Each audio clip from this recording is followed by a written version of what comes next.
ನಮಸ್ಕಾರ ವಿದ್ಯಾರ್ಥಿಗಳೇ, ನಾನು ನಿಮ್ಮ ಅಜಿತ್, ಗಣಿತ ಶಿಕ್ಷಕ. Welcome to president classes. So ಇಲ್ಲಿ ನಿಮಗೆ ಬರೀ ವಾರ್ಷಿಕ ಪರೀಕ್ಷೆ ಅಂಕಗಳಿಗೆ ಅದು ಅಷ್ಟೇ ಕ್ಲಾಸ್ ಅಲ್ಲ, ನಿಮಗೆ ನಿಮ್ಮ ಜ್ಞಾನ ಅಭಿವೃದ್ಧಿ ಆಗಲಿಕ್ಕೆ ಮತ್ತು ನಿಮ್ಮ ಮೂಲ ಜ್ಞಾನವನ್ನು ಅಭಿವೃದ್ಧಿ ಮಾಡಲಿಕ್ಕೆ ಇಲ್ಲಿ ಸಹಾಯ ಮಾಡ್ತೀವಿ ನಾವು. ಆಮೇಲೆ ನೀವು ನಿಮ್ಮ ಕಡೆಯಿಂದನೂ ಸಂದೇಹಗಳನ್ನು ನೀವು ನಮಗೆ ಹೇಳಬೇಕು. ಸಂದೇಹಗಳನ್ನು ಹೇಳಿದರೆ ಅದಕ್ಕೆ ನಿಮಗೆ ಪರಿಹಾರ ಸಿಗ್ತದೆ.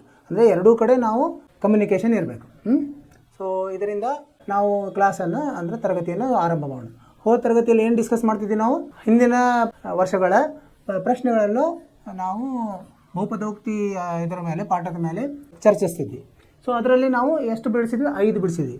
ಆಮೇಲೆ ನಿಮಗೆ ಕೆಲವೊಂದು ಮನೆಗೆಲಸ ಕೊಟ್ಟಿರ್ತಾರಲ್ಲ, ಅದನ್ನೂ ಪ್ರಯತ್ನ ಮಾಡಿ. ನೀವು ಎಷ್ಟು ಜಾಸ್ತಿ ಅಭ್ಯಾಸ ಮಾಡ್ತೀರಿ ಅದರಿಂದ ನಿಮಗೆ ಲಾಭ ಸಿಗ್ತದೆ. ಸರಿನಾ? ಸೊ ನಿನ್ನೆ 5 ಪ್ರಶ್ನೆಗಳನ್ನು ಮಾಡಿದ್ವಿ. ಇವತ್ತು 6ನೇ ಪ್ರಶ್ನೆ ನೋಡೋಣ. ಒಬ್ಬ ವ್ಯಕ್ತಿಯು 3 ಬ್ಯಾಟ್ ಮತ್ತು 2 ಚೆಂಡುಗಳನ್ನು ರು 960 ಪಾವತಿಸಿ ಕೊಂಡುಕೊಳ್ಳುತ್ತಾನೆ. ಒಂದು ಬ್ಯಾಟ್ನ ಬೆಲೆ ರು 300 ಆದರೆ ಒಂದು ಚೆಂಡಿನ ಬೆಲೆಯನ್ನು ಕಂಡುಹಿಡಿಯಿರಿ. ಇದನ್ನು ಇದೆ 2 ಚರಾಕ್ಷರಗಳ ಮೇಲೆ ನಾವು ಕಂಡುಹಿಡಿಬೋದು. ಇದು 1 ಅಂಕದ ಪ್ರಶ್ನೆ. ಇದನ್ನು ನಾವು ಪ್ರಯತ್ನ ಮಾಡೋಣಂತೆ. ಏನೇನು ಕೊಟ್ಟಿದ್ದಾರೆ ಮೊದಲು ಬರ್ಕೊಂಬಂತೆ. ಸರಿನಾ? ಏನು ಕೊಟ್ಟಿದ್ದಾರೆ? ಒಬ್ಬ ವ್ಯಕ್ತಿ 3 ಬ್ಯಾಟ್ ಮತ್ತು 2 ಚೆಂಡು, ಅದರ ಒಂದೊಂದು ಏನು ಕಂಡುಹಿಡಬೇಕು? ಚೆಂಡಿನ ಬೆಲೆ ಕಂಡುಹಿಡಬೇಕು ನಾವು. ಮೊದಲೇನಂತ ಇದನ್ನು ಮಾಡೋಣಂತೆ. ಒಂದು ಬ್ಯಾಟ್ನ ಬೆಲೆ ಎಕ್ಸ್ ಅಂತ ತೊಗೊಂಬಂತೆ. 6ನೇ ಪ್ರಶ್ನೆ ಇದು. 6ನೇ ಪ್ರಶ್ನೆ ಏನದು? ಮೊದಲೇನಂತ ತಿಳ್ಕೊಂಬಂತೆ, ಒಂದು ಬ್ಯಾಟ್ನ ಬೆಲೆ ಎಕ್ಸ್ ಅಂತ ತೊಗೊಂಬಂತೆ. ಒಂದು ಬ್ಯಾಟ್ನ ಬೆಲೆ ಎಕ್ಸ್ ಇರಲಿ, ಊಹೆ ಮಾಡೋದು. ನಾವು ಕಂಡುಹಿಡಿಬೇಕಲ್ಲ, ಗೊತ್ತಿಲ್ಲ ನಮಗೆ. ಆಮೇಲೆ ಇನ್ನೊಂದು ಚೆಂಡಿನ ಬೆಲೆ, ಒಂದು ಚೆಂಡಿನ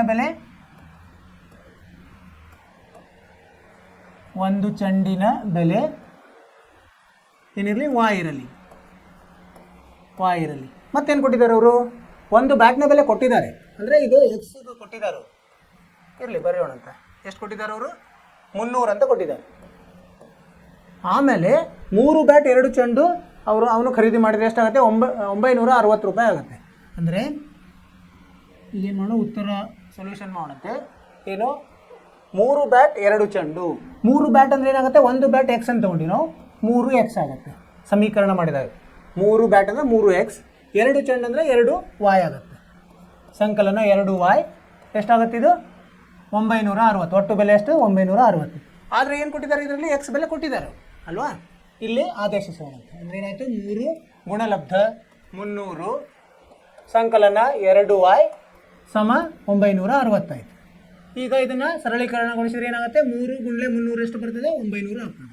900 ಸಂಕಲನ 2 ವಾಯ್ ಸಮ 960 ಆಯಿತು. ಈಗ 2 ವಾಯ್ ಇಲ್ಲೇ ಇಟ್ಟು ಎಡಗಡೆ 900ನ ಬಲಗಡೆ ತೊಗೊಂಡೋಣ. ಅಂದರೆ ಏನಾಗುತ್ತೆ? ಋಣ ಆಗ್ತದೆ. ಋಣ ಆಗಿ ಏನು ಉಳಿತು? ಏನು ಉಳಿಯುತ್ತೆ? 960ರಲ್ಲಿ 900 ನಾವು ಕಳೆದರೆ 60 ಉಳಿತು. ಇದೇನು? 2 ವಾಯ್. ಹೀಗಾಗಿ ವಾಯ್ ಎಷ್ಟಾಗುತ್ತೆ? 60 ಭಾಗಲಬ್ಧ 2 ಎಷ್ಟು ಬಂತು? 30 ರು. ಇದೇನಪ್ಪ ವಾಯ್ ಅಂದರೆ? ಒಂದು ಚೆಂಡಿನ ಬೆಲೆ. ಅದೇ ಕೇಳಿದ್ದಾರೆ ನಮಗೆ, ಚೆಂಡಿನ ಬೆಲೆ. ಇದನ್ನು ಬರೆದ್ಬಿಟ್ರೆ ಆಯಿತು ಉತ್ತರ. ಒಂದು ಚೆಂಡಿನ ಬೆಲೆ ಎಷ್ಟು ಬಂತು? 30 ರು.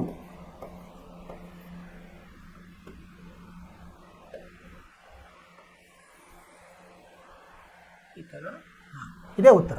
ಅರ್ಥವಾಯಿತು ವಿದ್ಯಾರ್ಥಿಗಳೇ? ಸರಳವಾಗಿದೆ.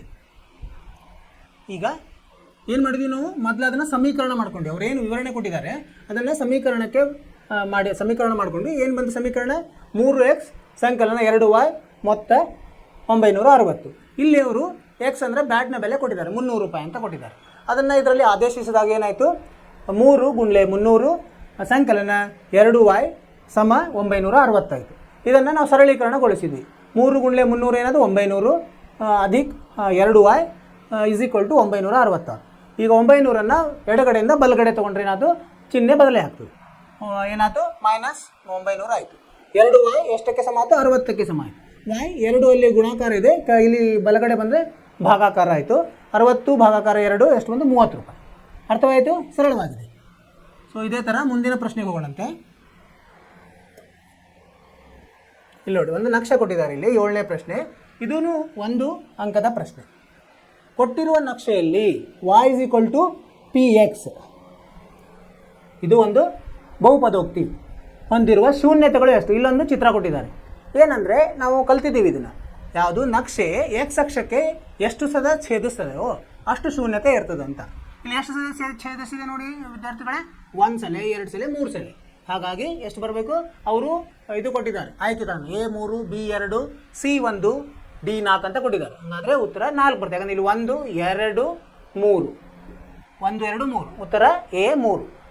ಕೇವಲ ನಾವು ಎಕ್ಸ್ ಅಕ್ಷ ಎಷ್ಟು ಸೇರಿದೆ ಅದೊಂದು ಮಾತ್ರ ತೊಗೋಬೇಕು, ವಾಯ್ ಅಕ್ಷ ತೊಗೊಳ್ಳೋಂಗಿಲ್ಲ. ಅರ್ಥವಾಯಿತು ಅಂತ ತಿಳ್ಕೊಂಡಿದ್ದೀವಿ. ಸರಳವಾಗಿದೆ. ಇವೆಲ್ಲ ನೀವು ತಿಳ್ಕೊಂಡ್ಬಿಟ್ಟಿದೆ ಅಂದರೆ ಒಂದೊಂದು ಮಾರ್ಕ್ಸ್ ಸರಳವಾಗಿ ಸಿಗುತ್ತೆ ನಿಮಗೆ, ಟೈಮೂ ಬೇಕಾಗಿಲ್ಲ ಬರೀಲಿಕ್ಕೆ. ಈಗ ಮುಂದಿನ ಪ್ರಶ್ನೆ ಹೋಗೋಣ ಅಂತ. ಇಲ್ಲಿ ನೋಡಿ, ಒಂದು ಪಿ ಆಫ್ ಎಕ್ಸ್ ಕೊಟ್ಟಿದ್ದಾರೆ. ಪಿ ಆಫ್ ಎಕ್ಸ್ ಇದೇನು ಬಹುಪದೋಕ್ತಿ. ಏನಂತ ಕೊಟ್ಟಿದ್ದಾರೆ, 3x³ ಮೈನಸ್ x⁴ ಅಂದರೆ x⁴ ಪ್ಲಸ್ ಸಂಕಲನ 2x ವರ್ಗ ಪ್ಲಸ್ 5x ಪ್ಲಸ್ 2. ಈ ಬಹುಪದೋಕ್ತಿಯ ಮಹತ್ತಮ ಡಿಗ್ರಿ ಬರೆಯಿರಿ. ಮಹತ್ತಮ ಅಂದ್ರೇನು, ಮಹತ್ತಮ ಘಾತ ಅಥವಾ ಡಿಗ್ರಿ ಅದನ್ನು ಬರೀಬೇಕು. ಏನಾಗುತ್ತೆ, ಡಿಗ್ರಿ ಕಲ್ತಿದ್ದೀವಿ ನಾವು. ಯಾವ ಅದರಲ್ಲಿರೋ ಒಂದು ಚರಾಕ್ಷರ ಇರ್ತದೆ, ಆ ಚರಾಕ್ಷರದ ಹೆಚ್ಚಿನ ಅಂದರೆ ಗರಿಷ್ಠ ನಾವು ನೋಡಬೇಕು ಎಷ್ಟು ಬಂದಿದೆ ಅಂಕಿ ಘಾತದಲ್ಲಿ, ಅದನ್ನು ಬರೀಬೇಕು. ಮೊದಲಿರೋದು ಬರೀಬೇಕಂತ ಏನಿಲ್ಲ. ಅದು ಏನು ಮಾಡ್ತಾರೆ ಅವರು, ನಮಗೆ ಸ್ವಲ್ಪ ಗೊಂದಲಕ್ಕೆ ಹಾಕಲಿಕ್ಕೆ ಮಧ್ಯದಲ್ಲಿನೂ ಕೊಡ್ಬೋದು. ಈಗ ನೋಡಿ, ಇದು ಇಲ್ಲಿ ನೋಡಿದರೆ 1ನೇದರಲ್ಲಿ x⁻3 ಇದೆ, 2ನೇದರಲ್ಲಿ ಎಷ್ಟಿದೆ 4 ಇದೆ, 3ನೇದರಲ್ಲಿ 2, 4ನೇದರಲ್ಲಿ 1, 5ನೇದರಲ್ಲಿ ಇಲ್ಲ. ಸೊ ಹೀಗಾಗಿ ನಾವು 1ನೇದ ಉತ್ತರ ಬರೀಬಾರ್ದು. ಇಲ್ಲಿ ಎಲ್ಲಿ ಹೆಚ್ಚಿದೆ ಅದನ್ನು ಬರೀಬೇಕು. ಈಗ ನೋಡಿ 2ನೇ ಪದದಲ್ಲಿ ಜಾಸ್ತಿ ಇದೆ. ಸೊ ಹೀಗಾಗಿ ಈಗ ಇದರ ಮಹತ್ತಮ ಘಾತ ಅಥವಾ ಡಿಗ್ರಿ ಎಷ್ಟಾಗುತ್ತೆ, 4, ಉತ್ತರ 4. ಸೊ ಇದನ್ನು ಸ್ವಲ್ಪ ಹುಷಾರಾಗಿ ಮಾಡಬೇಕು. ಅರ್ಥ ಆಯ್ತಾ? ಇಂಥ ಪ್ರಶ್ನೆಗಳು ಬರ್ತಿರ್ತಾವೆ. ಈಗ 9ನೇ ಪ್ರಶ್ನೆ ಏನಿದೆ, ಇಲ್ಲಿ ನೋಡಿ, ಪಿ ಆಫ್ ಎಕ್ಸ್ ಸಮ x² minus 6x plus K ಅಂತ ಕೊಟ್ಟಿದ್ದಾರೆ. ಅಂದರೆ ಎಕ್ಸ್ ವರ್ಗ ವ್ಯವಕಲನ 6x ಪ್ಲಸ್ ಕೆ ಅಂತ ಕೊಟ್ಟಿದ್ದಾರೆ. ಅಂದರೆ ಸ್ಥಿರಾಂಕ ಕೆ ಅಂತ ಕೊಟ್ಟಿದ್ದಾರೆ.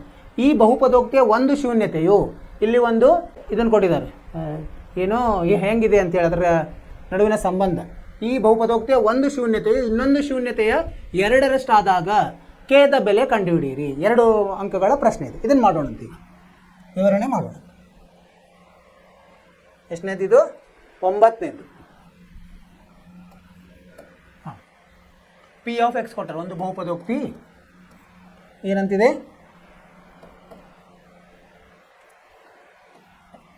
ಎಕ್ಸ್ ವರ್ಗ ಮೈನಸ್ 6x ಸಂಕಲನ ಕೆ ಅಂತ ಕೊಟ್ಟಿದ್ದಾರೆ. ಇಲ್ಲಿ ಏನು ಹೇಳಿದ್ದಾರೆ ಅವರು, ಈ ಬಹುಪದೋಕ್ತಿಯ ಒಂದು ಶೂನ್ಯತೆ. ಏನು ಮಾಡೋಣ ಅಂತ ಈಗ, ಶೂನ್ಯತೆಗಳು ಆಲ್ಫಾ ಮತ್ತು ಬೀಟಾ ಇರಲಿ ಅಂತ ಬರೋಣ.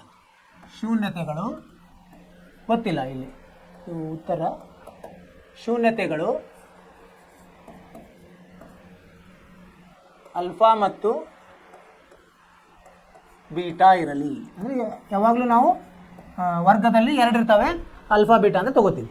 ಸೊ ಆಮೇಲೆ ಏನು ಕೊಟ್ಟಿದ್ದಾರೆ ಅವರು, ಈ ಬಹುಪದ ಒಂದು ಶೂನ್ಯತೆಯು ಇನ್ನೊಂದು ಶೂನ್ಯತೆ 2ರಷ್ಟು ಇದೆ. ಅಂದರೆ ಏನು ತಗೊಂಡಂತೆ, ಏನು ಕೊಟ್ಟಾರೆ, ಕೊಟ್ಟಿದ್ದು ಆಲ್ಫಾ ಸಮ 2 ಬೀಟಾ ಅಂತ ಕೊಟ್ಟಿದ್ದಾರೆ. ಒಂದು ಶೂನ್ಯತೆ ಇನ್ನೊಂದು ಶೂನ್ಯತೆ 2ರಷ್ಟಾದಾಗ ಕೇದ ಬೆಲೆ ಕಂಡುಹಿಡಿಯಿರಿ ಅಂತ ಹೇಳಿದ್ದಾರೆ. ಇಲ್ಲಿ ಏನು ಮಾಡೋಣಂತೆ, ಈಗ ಇದರದ್ದು ಸಹಗುಣಕಗಳನ್ನು ಬರ್ಕೊಳ್ಳೋಣಂತೆ. ಇದರಲ್ಲಿ ಸಹಗುಣಕಗಳು ಏನಿದೆ, ಎ ಎಷ್ಟಿದೆ 1, ಬಿ -6, ಕೆ ಎಷ್ಟು, ಸಿ ಅಂದರೆ ಕೆ ಬರ್ತದೆ.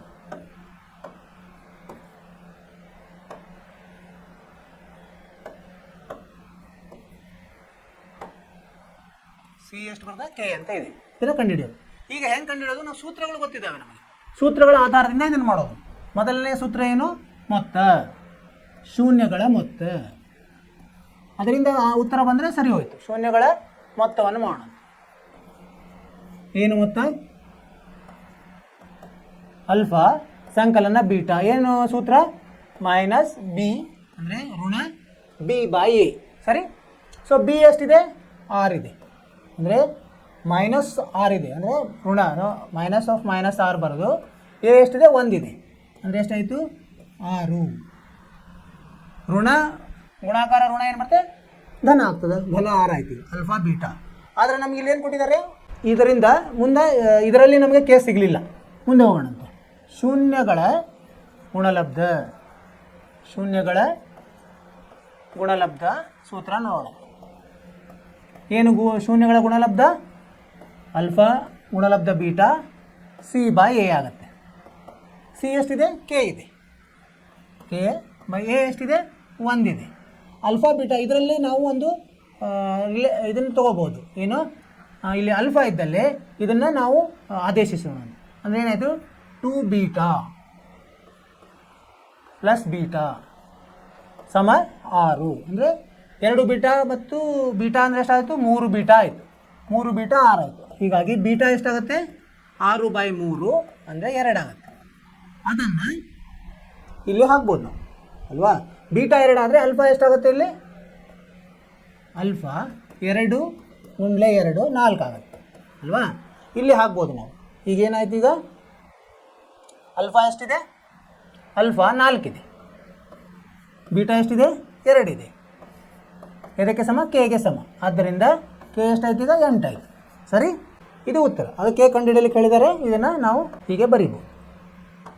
ಇದು ಉತ್ತರ ಅಂತ ನಮ್ಗೆ ಕೆ ಬೆಲೆ 8 ಆಯಿತು. ಅರ್ಥ ಆಯಿತು ವಿದ್ಯಾರ್ಥಿಗಳೇ? ಏನು ಮಾಡಿದ್ವಿ ನಾವಿಲ್ಲಿ? ಮೊದಲು ಅವರು ಒಂದು ಬಹುಪದೋಕ್ತಿ ಕೊಟ್ಟಿದ್ದಾರೆ. ಆ ಬಹುಪದೋಕ್ತಿಗಳಲ್ಲಿ ಸಹಗುಣಕಗಳನ್ನು ಬರ್ಕೊಂಡ್ವಿ. ಎ 1 ಇದೆ, ಬಿ ಋಣ 6 ಇದೆ, ಸಿ ಮತ್ತು ಸಿ ಏನಿದೆ? ಕೆ ಇದೆ. ಈಗ ನಾವೇನೊಂದು ಊಹೆ ಮಾಡೋಣ. ಏನು? ಶೂನ್ಯತೆಗಳು ಅಲ್ಫಾ ಮತ್ತು ಬೀಟಾ ಇರಲಿ. ಯಾಕಂದರೆ ಯೂಶ್ವಲಿ ಅಲ್ಫಾ ಬೀಟಾ ತೊಗೋತೀವಿ. ಎ ಬಿ ನೀವು ಯಾವುದಾದ್ರೂ ತೊಗೋಬೋದು. ಆದ್ರೇನು ಎ ಬಿಯಲ್ಲಿ ಬೇರೆ ಕಡೆ ನಾವು ಉಪಯೋಗಿಸೋದ್ರಿಂದ ಅಲ್ಫಾ ಬೀಟಾ ಸರಿಯಾಗಿರ್ತದೆ. ಆಮೇಲೆ ಅವ್ರೇನು ಕೊಟ್ಟಿದ್ದಾರೆ? ಅಲ್ಫಾ ಸಮ 2 ಬೀಟಾ ಅಂತ ಕೊಟ್ಟ. ಒಂದು ಶೂನ್ಯತೆ ಇನ್ನೊಂದು ಶೂನ್ಯತೆ 2ರಷ್ಟಿದೆ. ಅದನ್ನು ಬರ್ಕೊಂಡ್ವಿ. ಆಮೇಲೆ ಏನು ಮಾಡಿದ್ವಿ? ಶೂನ್ಯತೆಗಳ ಮೊತ್ತ ಸೂತ್ರ ಬರೆದು ಅಲ್ಲಿ ಏನು ಮಾಡಿದ್ವಿ? ನಾವು ಬೀಟಾ ಕಂಡು ಹಿಡ್ಕೊಂಡ್ವಿ. ಒಂದು ಶೂನ್ಯತೆ ಸಿಕ್ತು ನಮಗೆ. ಆ ಶೂನ್ಯತೆ ಸಹದಿಂದ ಗುಣಲಬ್ಧದಲ್ಲಿ ಇನ್ನೊಂದು ಶೂನ್ಯತೆಯನ್ನು, ಅಲ್ಲೇ 2 ಶೂನ್ಯತೆಗಳನ್ನು ಕಂಡುಹಿಡಿದು ಅವೆರಡು ಶೂನ್ಯತೆಗಳ ಬೆಲೆಯನ್ನು ಇದರಲ್ಲಿ ಹಾಕಿದ್ವಿ. ಎಲ್ಲಿ? ಶೂನ್ಯತೆಗಳ ಗುಣಲಬ್ಧ. ಆವಾಗ ನಮಗೆ ಕೆ ಸಿಕ್ತು. ಈ ಥರ ಮಾಡೋದು. ಈ ಥರ ನೀವು ಮಾಡಿದರೆ ಅಂದರೆ ವಿವರವಾಗಿ ನಿಮಗೆ 2 ಅಂಕಗಳು ಗ್ಯಾರಂಟಿ. ಸರಿನಾ? ಮುಂದಿನ ಲೆಕ್ಕ ನೋಡೋಣ. 10ನೇ ಲೆಕ್ಕ. ಪಿ ಆಫ್ ಏನು ಕೊಟ್ಟಿದ್ದಾರೆ? P of X is equal to x² - 3 ಕೊಟ್ಟಿದ್ದಾರೆ.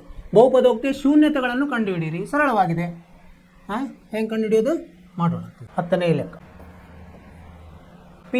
ಪಿ ಎಕ್ಸ್ ಕೊಟ್ಟಿದ್ದಾರೆ. ಬಹುಪದೋಕ್ತಿ ಏನು ಕೊಟ್ಟಿದ್ದಾರೆ ಅವರು? x² - 3 ಕೊಟ್ಟಿದ್ದಾರೆ. ಇದರ ಏನು ಕಂಡುಹಿಡಿಬೇಕು? ನಾವು ಶೂನ್ಯತೆಗಳನ್ನು ಕಂಡುಹಿಡಿಬೇಕು. ಶೂನ್ಯತೆಗಳನ್ನು ಕಂಡುಹಿಡಿಬೇಕು. ಏನು? ಇದರ ಸಹಗುಣಕಗಳ ಸಹಾಯದಿಂದ ಕಂಡುಹಿಡಿಬೋದು. ಅದಕ್ಕಿಂತ ಮೊದಲು ಅಥವಾ ಹಾಗೂ ಕಂಡುಹಿಡಿಬೋದು. ಇಲ್ಲಾಂದರೆ ನಾವು ಇದರ ಸಹಾಯದಿಂದ ಕಂಡುಹಿಡಿ. ಏನು? ಇದನ್ನು ವಿಭಜಿಸಿನೂ ಕಂಡುಹಿಡಿಬೋದು. ನಮಗೆ ಗೊತ್ತು ಇದು a² - b² ರೂಪದಲ್ಲಿ ತಂದು ಅದನ್ನು ಅಪವರ್ತನಗಳನ್ನು ಮಾಡಿದ್ರೆ ನಮಗೆ ಶೂನ್ಯತೆಗಳು ಸಿಗ್ತವೆ. ಸೊ ಇದನ್ನು ಹೇಗೆ ಬರ್ಕೋಬೋದು ನಾವು? x² - ವರ್ಗಮೂಲ 3ರ ವರ್ಗ. ಇದೆ ಯಾವ ಥರ ಇದೆ? a² - b² ಥರ ಇದೆ. ಅಂದರೆ ಎ ಸಂಕಲನ ಬಿ ಮತ್ತು ಎ ವ್ಯವಕಲನ ಬಿ ಅಂತ ಆಗುತ್ತೆ. ಸೊ ಈ ಸಹಾಯದಿಂದ ಇದನ್ನು ಅಪವರ್ತನಗೊಳಿಸೋಣ. ಸೊ ಇದನ್ನು ಹೇಗೆ ಬರಿಬೋದು ನಾವು? ಎಕ್ಸ್ ಸಂಕಲನ ವರ್ಗಮೂಲ 3, ಎಕ್ಸ್ ವ್ಯವಕಲನ ವರ್ಗಮೂಲ 3. ಇವುಗಳನ್ನು ಶೂನ್ಯತೆ ಕಂಡುಹಿಡಿಯಬೇಕಾದ್ರೆ ಏನು ಮಾಡಬೇಕು? ನಾವು ಈ ಅಪವರ್ತನಗಳನ್ನು 0ಗೆ ನಾವು ಸಮಮ ಅಂತ ಮಾಡಬೇಕು. ಶೂನ್ಯತೆಗಳು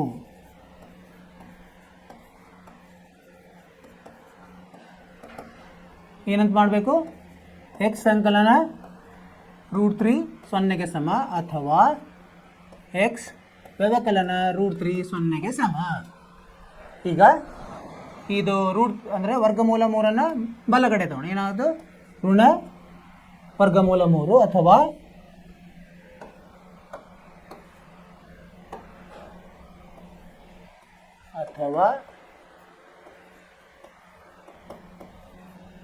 ಎಕ್ಸ್ ಸಮ ವರ್ಗಮೂಲ 3 ಅಂದರೆ ಇವೆರಡೂ ಇದರಲ್ಲಿ ನೀವು ಆದೇಶಿಸಿದಾಗ ನಿಮಗೆ ಆ ಬಹುಪದೋಕ್ತಿ ಮೌಲ್ಯ 0 ಆಗ್ತದೆ. ಸೊ ಏನೇನು ಉತ್ತರ? ವರ್ಗಮೂಲ 3 ಮತ್ತು ಋಣ ವರ್ಗಮೂಲ 3 ಇವು ಶೂನ್ಯತೆಗಳು ಅಂತ ಉತ್ತರ ಬರೀಬೇಕು ನಾವು. ಶೂನ್ಯತೆಗಳು. ಸರಿ, ಈ ಥರ ನೀವು ಅಂಡರ್ಲೈನ್ ಮಾಡಿದರೆ ಚೆನ್ನಾಗಿರುತ್ತೆ. ಅಂಡರ್ಲೈನ್ ಅಥವಾ ಏನಾದರೂ ಬಾಕ್ಸ್ ಹಾಕ್ಬೋದು. ಇದೇ ಉತ್ತರ. ಸರಿ, ಏನು ಮಾಡಿದ್ವಿ ನಾವು ಇದರಲ್ಲಿ? ಈ ಲೆಕ್ಕದಲ್ಲಿ ಮೊದಲು ಅವರು ಕೊಟ್ಟಿದ್ದಾರೆ ಬಹುಪದೋಕ್ತಿ ಏನು ಕೊಟ್ಟಿದ್ದಾರೆ? x² - 3 ಅಂತ ಕೊಟ್ಟಿದ್ದಾರೆ. ಇದನ್ನು ನಾವು ವಿಭಜಿಸಬೇಕು, ಅಂದರೆ ಅಪವರ್ತನಗೊಳಿಸಬೇಕು. ಅಪವರ್ತನ ಏನು? ಈ ಇದರಿಂದ a² - b² ಸಹಾಯದಿಂದ ಇದನ್ನು ಮಾಡ್ಬೋದು. a + b a - b ಅಂತ. ಇಲ್ಲಿ b 3 ಇರೋದ್ರಿಂದ ಅದರದ ವರ್ಗಮೂಲ ಹೆಂಗೆ ಬರ್ತದೆ? ವರ್ಗಮೂಲ 3 ಅದರ ವರ್ಗ ಅಂತ ತೊಗೋಬೋದು ನಾವು. ಸೊ ಹಾಗೆ ತೊಗೊಂಡಾಗ ಅದನ್ನು ಅಪವರ್ತಿಸಿದಾಗ ನಮಗೇನು ಬರ್ತದೆ, ಎಕ್ಸ್ ಸಂಕಲನ ವರ್ಗಮೂಲ 3, ಎಕ್ಸ್ ವ್ಯವಕಲನ ವರ್ಗಮೂಲ 3. ಸೊ ಈಗ ಶೂನ್ಯತೆ ಕಂಡುಹಿಡಿಬೇಕಾದ್ರೆ ಏನು ಮಾಡಬೇಕು, ಈ ಅಪವರ್ತನಗಳನ್ನು 0ಗೆ ಸಮ ಅಂತ ಮಾಡಬೇಕು. 2ರಲ್ಲಿ 1 0ಗೆ ಅಂತ ಮಾಡಿದರೆ ಅಥವಾ ಹಾಕೋಬೇಕು. ಎಕ್ಸ್ ಸಂಕಲನ ವರ್ಗಮೂಲ 3 0ಗೆ ಸಮ, ಎಕ್ಸ್ ವ್ಯವಕಲನ ಇದು ವರ್ಗಮೂಲ 3 0ಗೆ ಸಮ. ಇದನ್ನು ನಾವು ಸರಳೀಕರಣಗೊಳಿಸಿದಾಗ ಏನು ಬರ್ತದೆ, ಋಣ ವರ್ಗಮೂಲ 3 ಮತ್ತು ಧನ ವರ್ಗಮೂಲ 3 ಇವು ಶೂನ್ಯತೆಗಳು. ಇಷ್ಟು ಮಾಡಿಬಿಟ್ರೆ ನಿಮಗೆ ಎಷ್ಟು, ಇದು 1 ಮಾರ್ಕ್ಸಿನ 1 ಅಂಕದ ಪ್ರಶ್ನೆ. ಸರಳವಾಗಿದೆ. ಇದೇ ಥರ ಈಗ ಮುಂದಿನ ಪ್ರಶ್ನೆಯನ್ನು ನೋಡೋಣ. 11ನೇ ಪ್ರಶ್ನೆ. ಅವರು ಏನು ಕೊಡ್ತಾರೆ, ಒಂದು ಬಹುಪದೋಕ್ತಿ ಕೊಟ್ಟಿದ್ದಾರೆ. ಪಿ ಎಕ್ಸ್ ಸಮ 2x², 2x ವರ್ಗ ವ್ಯವಕಲನ ಎಕ್ಸ್ ಘನ, ಎಕ್ಸ್ನ ಘನ ಅಂದರೆ x³ plus 5, 2x² minus x³ plus 5. ಈ ಬಹುಪದೋಕ್ತಿಯ ಮಹತ್ವದ ಗಾತ್ರ ಅಥವಾ ಡಿಗ್ರಿ ಬರೆಯಿರಿ, 1 ಮಾರ್ಕ್.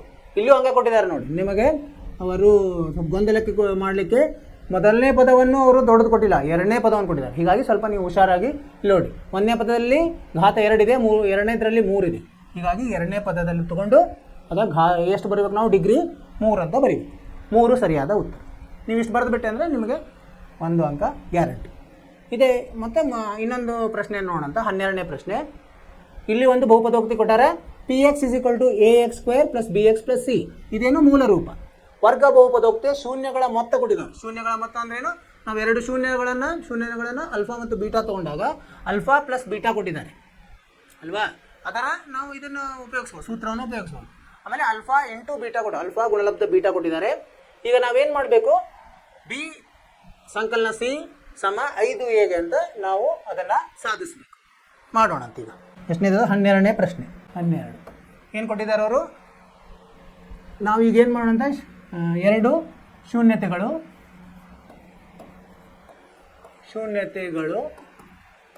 ಅಲ್ಫಾ ಮತ್ತು ಬೀಟಾ ಇರಲಿ. ಈಗ ಏನು ಕೊಟ್ಟಿದ್ದಾರೆ ಅವರು, ಅಲ್ಫಾ ಸಂಕಲನ ಬೀಟಾ ಏನು ಸಮ, ಎದಕ್ಕೆ ಸಮ ಅಂತ ಕೊಟ್ಟಿದ್ದಾರೆ, ಋಣ 3.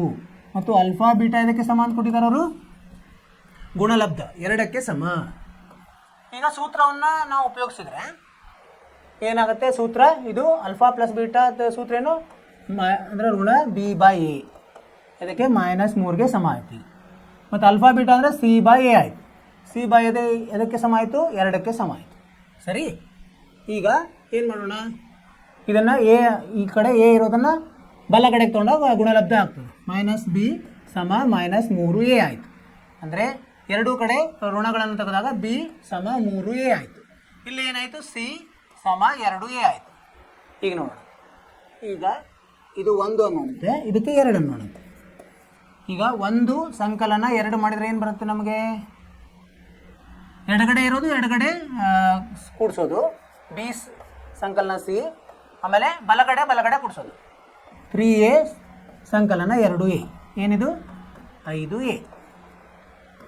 ಬಿ ಸಂಕಲನ ಸಿ 5a. ಅವ್ರೇನು ಹೇಳಿದ್ದಾರೆ, ಇದನ್ನು ಸಾಧಿಸಿ ಅಂತ ಹೇಳಿದ್ದಾರೆ. ಬಿ ಸಂಕಲನ ಸಿ ಸಮ 5a ಸಾಧಿಸಿದೆ ಅಂತ ಬರೆದ್ಬಿಡೋದು ನಾವು. ಸಾಧನೆ ಸಾಧ್ಯವಾಯಿತು, ಸಾಧಿಸಿದೆ ಅಂತ ಬರೀ ಇಷ್ಟು ಬರೆದ್ಬಿಟ್ರೆ ನಿಮಗೆ 2 ಅಂಕಗಳು. ಅರ್ಥ ಆಯಿತು? ಎಸ್.